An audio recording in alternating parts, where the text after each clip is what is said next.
Commencement, the beginning of a new era in higher education by Kate Colbert and Joe Salustio with contributions by Elvin Freites is now available for pre-order on Amazon. Get your Kindle edition or your softbound book. It's going to be amazing. Advanced 360 Education is a data-focused digital marketing company with proven positive outcomes for educational institutions. To learn more, visit a360education.com or call Anthony Espinoza at 310-704-5369. That's Advanced 360 Education.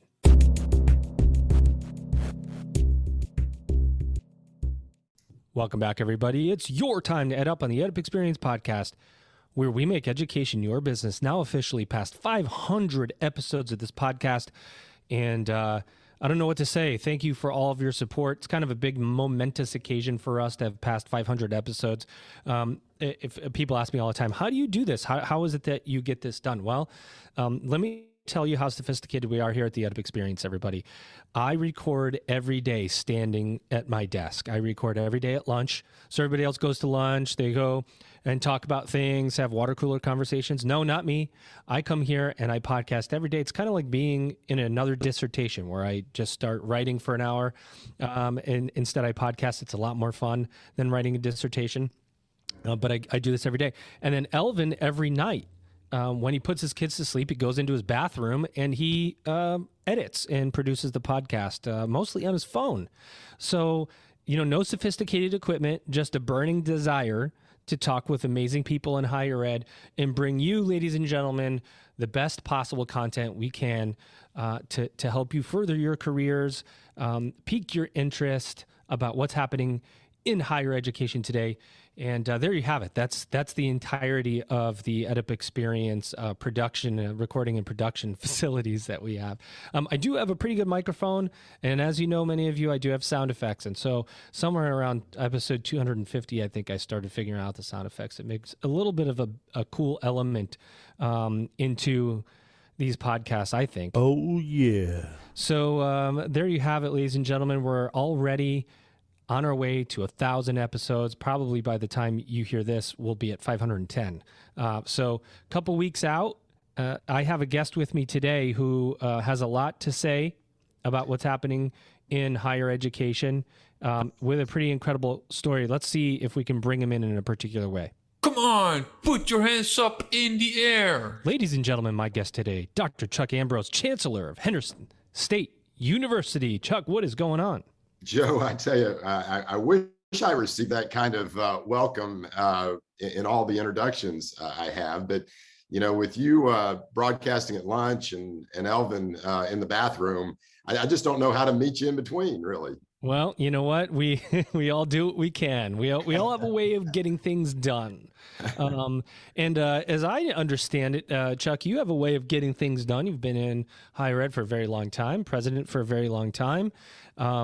I'm going to ask you later what you would tell yourself 25 years ago as a college president getting started. So think about that. But tell us the story. Where is Henderson State University? What do you do and how do you do it? Yeah, Joe, thanks for the invitation. And Henderson State is in South Central Arkansas, about an hour south of Little Rock, right on the I-30 corridor. It has Joe, an extraordinary history. And some of those intangibles that we all believe that small colleges kind of represents. It has roots founded as a United Methodist institution. So some of the Wesleyan tradition, right, of servant leadership and community still very, very evident. Public mission evolved. Like many campuses, had one of those catastrophic events of the main campus burning down, and then it's students and community circling around an institution, believing in it, bringing it back. And then like many comprehensive institutions, rural serving really represents kind of that hope for college, right? That means the most for students. And been grateful on the part of being invited by the Arkansas State University system out of a relatively short history Henderson was taken in, right, and nurtured and kind of a part now of a larger system presence in Arkansas under the leadership of President Chuck Welch, who made an invitation for me to come and become a part of this institution. So we're grateful to be here. It has many elements, right, that represent what is systemic about private higher ed. It has many elements that are systemic about what is evident now in public higher education, and we're trying to think differently about how to serve students. So you've been there for what, a year or about? Did you start in 2021, right? Came in the middle of November, in the midst of some transitions, kind of came back in like so many people, lives impacted by COVID, to say, where can I be of most significant impact, kind of get back to kind of a personal mission along with a professional mission. And again, really grateful, right, to take on what is Henderson today and what we're going to become. So this is going to be a really fascinating conversation because, we've talked to a number of presidents that came in right in the middle of COVID, immediately had to start dealing with all the health issues and all that. You kind of come in at the tail end, dare I say, of COVID, where people are kind of starting to get back to normal. And you're able to look at this college, this university, and say, okay, what are the problems I have to deal with right now? What are the things that are going well? What are the things that are not going well? How do you start? Like, what does this look like when you come in? How do you get going? Because I'm assuming, and look, a lot of colleges who have, most colleges that have barriers in place, there are some obstacles in front of us, whether they be financial, whether they be, I always call it the slowness, the factor of higher education. We got to overcome these things so that we can become the future of what we need to become. How do you get started? What does this look like? Tell us the story of you coming in. Yeah, that's a great question, because I do think as we think future facing, right, on leadership, especially strategic leadership for higher ed, there's no question that really what started back in 2008-9 with the recession and kind of the reset of the value proposition was extended, right, with a lot of the systemic disparities that COVID literally ripped the bandage off all systems. It is, and Joe, I'll be very direct. It was a calling to come back in and extend, over 20 years of presidential experience, both in the private and public sector, to a place that was hurting and in distress. Amazing. And really kind of illuminates again some of the structural deficits. And I'd put it in frame for this because we are thinking about, the college presidency. We all know, right, where the potholes are, right? We know where the deficiencies are. We know where some of the real structural challenges are, but we also know all the tools that we probably should be using, right, to directly impact short-term and then long-term sustainability. But we work so hard not to, right? Because with most of our spending and most of our investment being in people, it's hard to affect change that doesn't impact the people you live and work with every day, right? So in that toolbox of the things that you hope you never have to use or work every day not to use, unfortunately, those structural deficits that had manifest themselves all at one place at one time, again, for our listeners, it wouldn't matter if you're a private sector professional or public, discounting of tuition, completion rates, net, right, energy and revenue created, and really most of it, like private colleges, right, is all about kind of the net energy that student success means. How many students you have, how much does it cost for you to get them, how long do they stay, and do they feel the value up against the cost? Well, the public sector, right, a little different set of coefficients, right? It's mainly over the allocation of resources, how much we spend, how much we borrow, right, to leverage the future. And unfortunately for Henderson, many of those deficits, again, found itself all at one place at one time.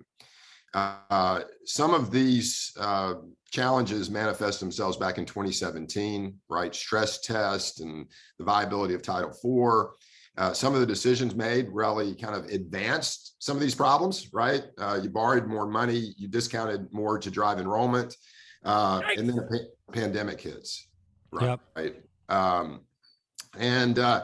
So in the first days from the middle of November, you start really, again, much more relevant to the private sector, thinking about slow to pay your bills, not collecting enough from your students, not being able to think what retention looks like, putting aside money for debt service, putting aside cash for payroll, and within hours and not days, Joe, all of a sudden you say, we don't have any cash.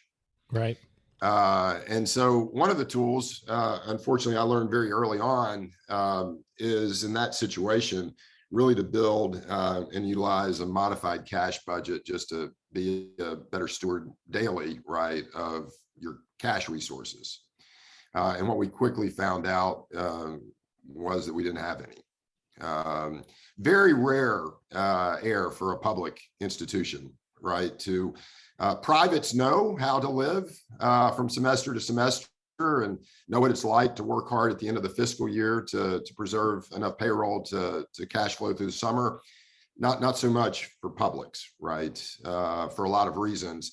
But unfortunately, again, if you wait too long and you're not willing to make those adjustments incrementally along the way, and they accumulate over years and even decades, it was very difficult. But within the first 2.5 months, on February the 3rd, I brought the recommendation to campus to declare financial exigency. Yeah, that's always a moment, right? And so what happens when you do that? For those that don't know, what is it, and what happens when you declare that? It's a higher ed term. It's as close to corporate bankruptcy as colleges and universities can find themselves in. It's really an acknowledgement, right, that a lot of our workforce structure and our net cost and allocation of instruction are very difficult to change. So exigency is a tool to basically academic restructure in a fairly dramatic fashion. The AAUP actually puts it best. It's a tool for institutions who either wait too long or don't use it at all that puts the long-term survivability of the institution at risk. It allows you to make faster financial decisions too, ultimately, right? It allows you to restructure staff, academic staff in particular, and say, hey, look, this is not working. We're overspending.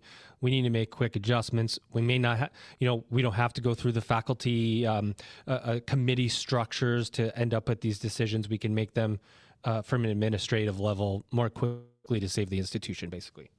Yeah, actually, Joe, there's a little element of more infusion of shared governance to that, because the handbook and kind of the faculty governance model actually outlined and predicated the process, right, of how you gain notice. The faculty took 14 days to actually affirm the recommendation of exigency. But the compression of time, given the notice and the ability to think about programs and people, probably the most significant cost containment in the shortest amount of time, certainly that a public has undertaken. So what do you do? So this is really interesting. So you come in, at least mostly what the financial structure and building blocks are of this university, and you come in Henderson State. So you come in, and so you look at it now and you go, okay, wait a minute. It's a little worse than I thought. Is it exactly what I thought? Is it, because sometimes it's hard to look from the outside in. You don't know until you pull the rock, turn it over, and you go, oh no, didn't know about that when I was thinking about taking the job. So it's a little bit, I'm assuming a little bit worse than you thought, and you knew it would be tough. Now it's way tougher than you thought. Now you're declaring I can never say the word exigency, and then what? Are you just like, what the heck have I gotten myself into? No, again, and it's a little bit more about the journey, right? It's exactly in many ways what I felt called back into, because again, Henderson represented the very common likeness of the two institutions that I served for 20 years, Pfeiffer University for 12 and University of Central Missouri for 8. And it was actually a confluence, right, of those two lived experiences that said, hey, not only do I know what's happening here, but here's how, we've addressed things in the past and what we would need to do. There's two levels, right? One, Henderson kind of best represents, again, some of the structural deficits that we're all challenged with. The amount, right? The enormity of it is just more significant here, right? But the short term, the cash position was much more severe than anyone recognized. Fortunately, Joe, again, I think there's a whole toolbox of elements that are available to be used, and a modified cash budget is the quickest, most direct way to kind of assess literally what's in your bank account. It's no different than going home to our families and saying what's in checking, what's in savings, and how much is going out every month. And wow, we're not going to be able to pay people in June, right? Money. So it was no one, especially.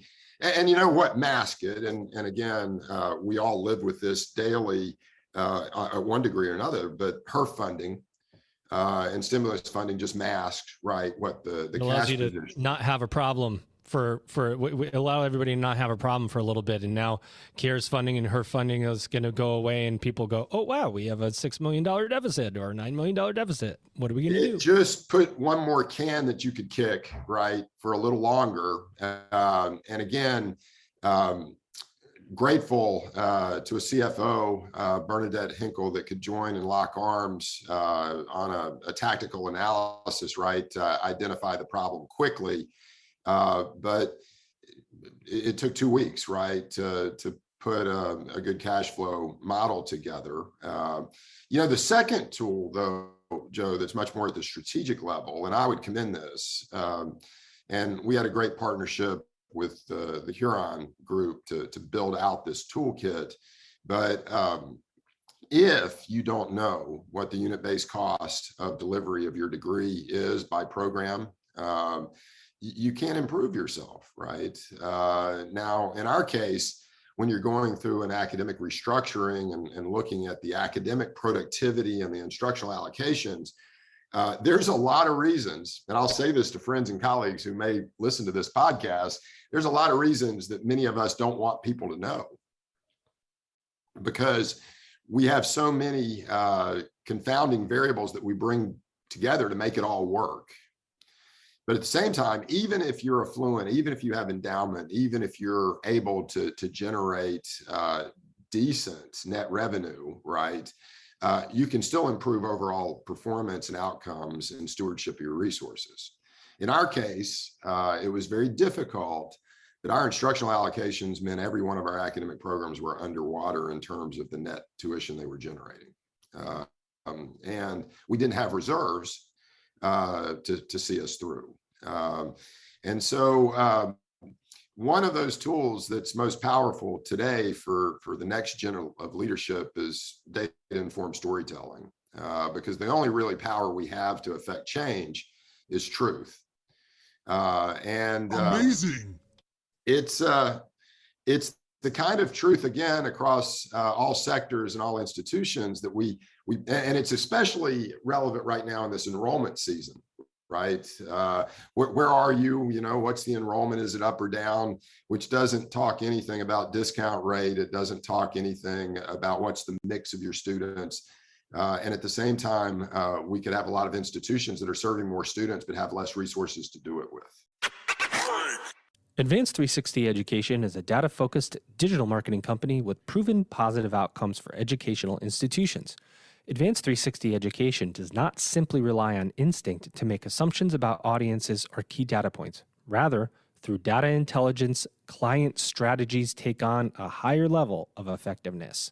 To learn more, visit a360education.com or call Anthony Espinoza at 310-704-5369. That's 310-704-5369. That's Anthony Espinoza at Advanced 360 Education. Yeah, the discounting is really it masks your problem internally and externally, right? We can discount to 95% of tuition and I can increase enrollment, no problem. We discount everybody at 95%, we're going to have hundreds more students than we would have had before, hypothetically. But then you've got no net tuition revenue, and then you can't pay people, and then you want to go dip. And you did something that I do a lot too, Chuck, and say, okay, think about your bank account at home. You don't want to spend more than you make, because then you got to go to your savings account, and if you do that too much, then you won't have a savings account, and then you can't pay your bills. And you're speaking so businessy. Chuck, it's in higher ed, we're kind of business adverse, at least in the the annals of higher education, and talk to some people, and education's a business. It's not a business. It's not a marketplace. It is a marketplace. Students a consumer, not a consumer. But when you get the books in your hands and you have a fiduciary responsibility, eventually you have to go, how much am I spending? How much am I making? And how much do I have in my savings account? So you do have to look at least at the bottom line business terms to understand the business, right? Well, and Joe, it's not healthy to read the Chronicle Daily, right, about some of these factors, but let's turn it into a growth mindset, right? Faculties, campuses, the jobs they do, they deserve resources, right? They want modern equipment. You want career laddering. You want to invert the salary compression that most professionals are under unless they move and have to relocate. And so we're at the end, right, of a downward spiral of inflation, college cost, net tuition. And I don't mean to be prophetic, because I spent many years in the private sector on your side of the equation. But I said, when publics begin to discount to generate enrollment, right, the spiral would be 10 times faster. And that's where we find ourselves, right? You've got any number of R1s who are serving thousands of more new students, who have regional impact on every enrollment-driven institution within their service region, right? And they're only doing that because they can, which really makes the rest of us have to respond with the kinds of financial aid packaging and awards that incentivizes. And of course, when you get down into the small privates that utilize tools like music and athletics, right, you're literally buying students to attend. And so as we slippery look back, slope, right? Very slippery slope. Yeah, we're on it, right? I mean, we are definitely we're sliding at a pretty fast pace, and it's all dictated. And a lot of people have asked about the loan forgiveness and giving up student loans, but it does not do anything, Joe, to address the reality that college just costs too much, right? It takes too long. There's too much of a gap between degrees and the kind of competitive skills that our communities say need to drive them forward. And when you finance it with debt, if we could turn the business of higher ed into what it was intended to do, and that's complete students with a degree, our resources would take care of themselves, right? But when public 4 years still hover in the 60s, right, our completion rate was in the 30s. For our Pell eligible students, it was in the 20s. The equity reality of what public college meant for students who attended Henderson is we became part of their generational challenge, not the promise of hope that college is meant to represent, because we were not getting our students across the finish line with a degree.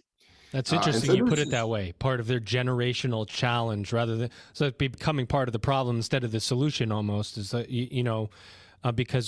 because there's still 39 million students with some college, no degree. So there is a huge population of students we are trying to finish off so that we could deliver. I say we, all higher education, can deliver on the intent of what we were supposed to do in the first place, which is to finish them off and get them a degree, right? But now we have to go back in time and say, how do we get it done? How to reform the model?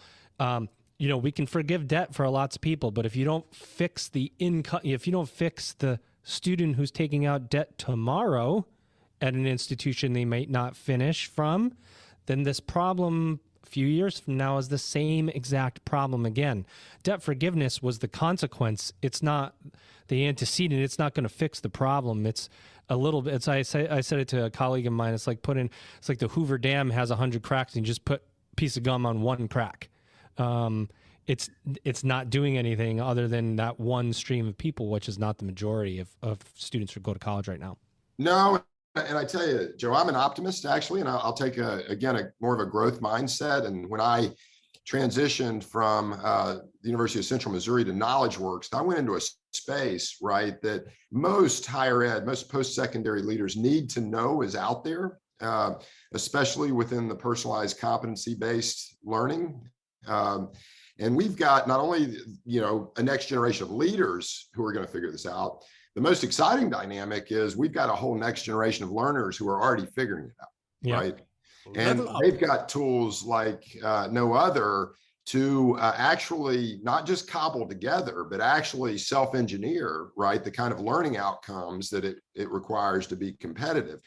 So this is one of those inflection points that actually our students become our teachers, right? Our outcomes are based on learning and the agency, right? And I think there is going to be some deficits, no question, right? But there's also going to be a whole new set of attributes to learning, right? That is going to help reshape higher ed at a speed that none of us ever anticipated, right? So we're all ready for.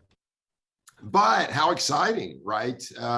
If we're willing to really think what customized, what individualized, what personalized kinds of supports are required, right, to help a student be successful. And there's no doubt, right, Joe, going through an exigency process, restructuring an academic program, basically thinking about building a new workforce model, that you can't get there from here. None of us, right? None of us have enough resources to actually buy those supports. But we certainly have a lot of resources in terms of net spend to reallocate our supports differently that can better serve students. And again, students are figuring this out. A lot of institutions are figuring this out. And at the end, we're going to be able to reverse those trends where college costs are actually within the realm of value.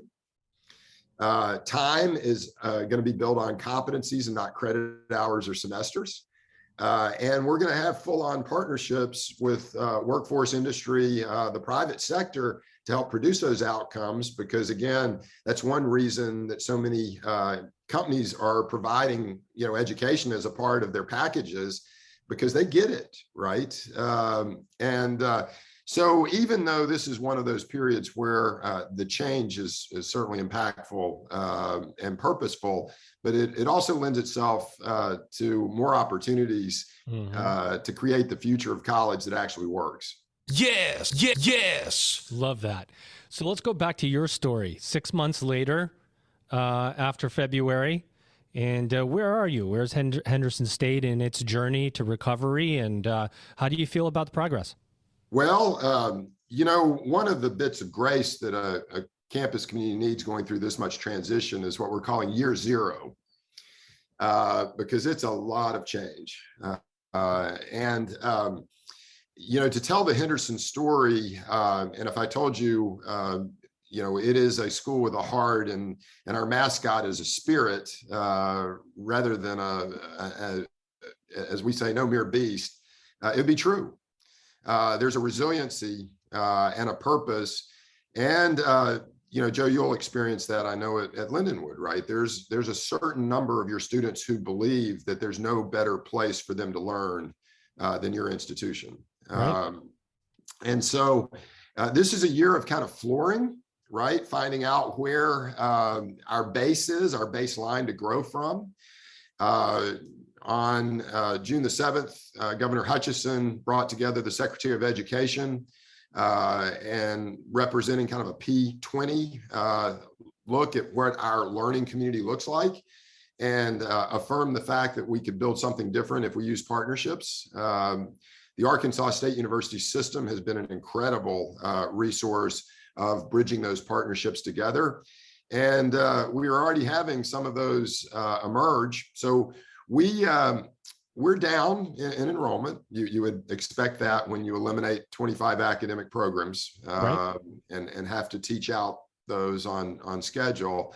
But at the same time, we've got a foundation to build from that as we think about those three jobs that students hire us to do, right? Open the door of access and then make certain we're more successful with the students we do have in a geographical, favorable location.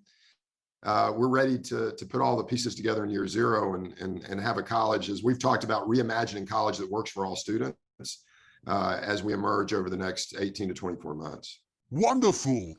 One thing you said about eliminating 25 academic programs, it sounds sometimes worse than it is. I mean, of course, it's not good when you're going to reform, you have faculty that you can't carry anymore. You have students that won't come to your institution, but you're taking all of the resources from those 25 academic programs that maybe were not viable. And you're going to take those resources and put them into programs that are more viable, that might be more popular, that might get you more students over the long run because those programs now have an infusion of resources that they wouldn't have had before. So it's not just, I think it's important to note for people who are looking and going, oh, no, it's not like you lose 25% of your resources. You're going to reallocate some of those resources to growth goals. Well, and again, utilizing some tools like an academic portfolio, there's three outcome metrics, right? Is how well do we align with the highest demands for talent and competencies for our community? So we know what the high demand needs are: healthcare, business innovation, entrepreneurship, applied science, technology, social sustainability. So what we've done is bundle, right, our degree offerings into learning communities that represent the broad categories, right, of the competencies. We actually become more by doing less, more options, more competencies. And at the same time, that model recognizes all of our student success metrics. And you can believe the improvements, Joe, that you make by virtue of just paying attention to your net revenue. So when you operate with a modified cash budget, it's amazing. Now, we've had to do some very hard and difficult things. We furloughed all of our faculty and staff for the last third of the academic year last year. We academically restructured, which has that human impact that no one wants to ever do. But it does represent, right, the overhead costs that are kind of cooked into our model that make the work we do every day pretty difficult. Yeah, for sure. Well, I don't want to let you get away without answering my first question that I wanted to give you. I gave you kind of a little heads up that I was going to ask you. I'm going to ask it in two ways. What's the advice that you give to presidents now? Think of one piece of advice that you think would help a president, the current president, because right now in your first year, right now, you're more typical of the college and university president. You're less typical in your 12-year run and your 8-year run because the runs are around like 5 years and going down. People are not wanting to become college presidents as often as they have in the past for a number of reasons. So what do you say to a president now that's maybe mid-careers, got some, 5-10 years behind him? And what do you say to the brand new president, something you wish you knew before that you know now? It's a great question, right? Because I have an incredible indebtedness. There was a couple role models that kind of set forth. I actually left Furman University as an undergraduate because of Dr. Gordon Blackwell and Dr. John Johns actually thinking I wanted to be a college president. They just made it look like the best job on the planet. And to be able, and I'll say privileged, right, to serve in that role for well over 2 decades, right?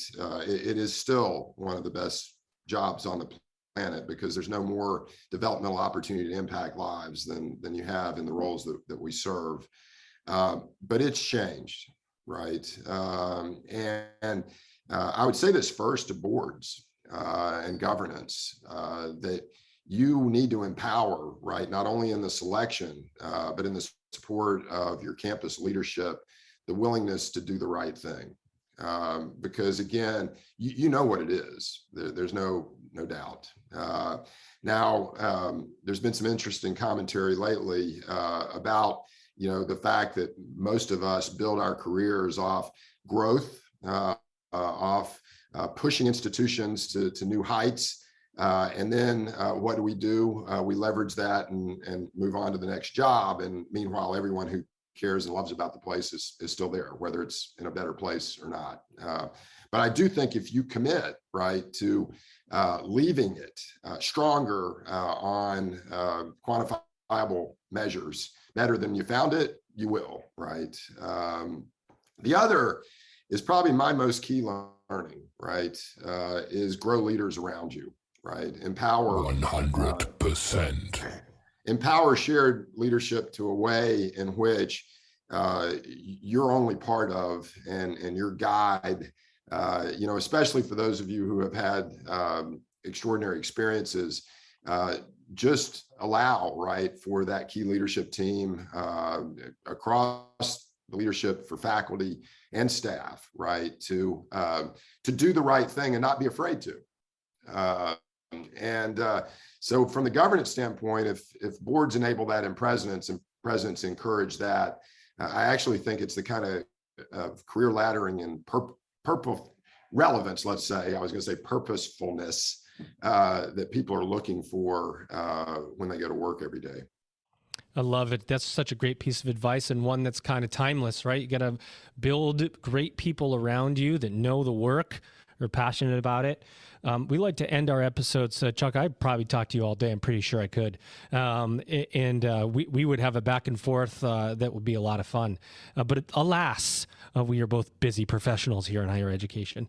So I'm going to end with the last two questions. Anything you want to say, number one, about Henderson State University that hasn't been said, and important facts you want the audience to know, anything at all that you can think about Henderson State? And what do you see as the future of higher education? Yeah, you're right about the all day kinds of answers. But I think in Henderson's case, it all goes down to the value of relationships and people, mentorships. I've heard this said more recently in different ways, but to persist a student and really help them be successful, they only need one or two real reasons. And most likely, you are one of two of those reasons. And in Henderson's case, it's hard. And now, going through years of struggle and willing to not just hang in there, but build a better place, those are the attributes that are going to make us successful, right? And so stay tuned, right? I would say that's what I would look to in virtue. There's no doubt, you mentioned the future of higher ed. If we do not change, right, if we don't consider restating that value proposition and translating that into a cost that people are not only able to afford, but willing, our challenges are only going to get worse. So my encouragement is to lead aggressively, and do what's right for students. And many of the things we worry about every day will take care of themselves. Well, there you have it, ladies and gentlemen. What an episode from a very experienced man in the biz. We're going to follow your journey at Henderson State. Hopefully we can have you back in 6 months from now, Chuck, 6 to 8 months, and say, hey, how's it going? You're going to go, oh gosh, totally reformed. Maybe a little longer than that, but Joe, I used to say that 20 years as a college president was 225 dog years. I think I'm moving into the 300s now. So you know what? I understand. And COVID didn't help any of that. Let's just be honest. It took a toll on all of us. But you're in Henderson State University. I know you're in great hands with my guest today, ladies and gentlemen, Dr. Chuck Ambrose. He's Chancellor at Henderson State University, and you've just EdUp'd. Effective marketing for educational institutions requires a dedicated partner that understands the complex, constantly evolving digital landscape in which colleges, universities, and career schools compete.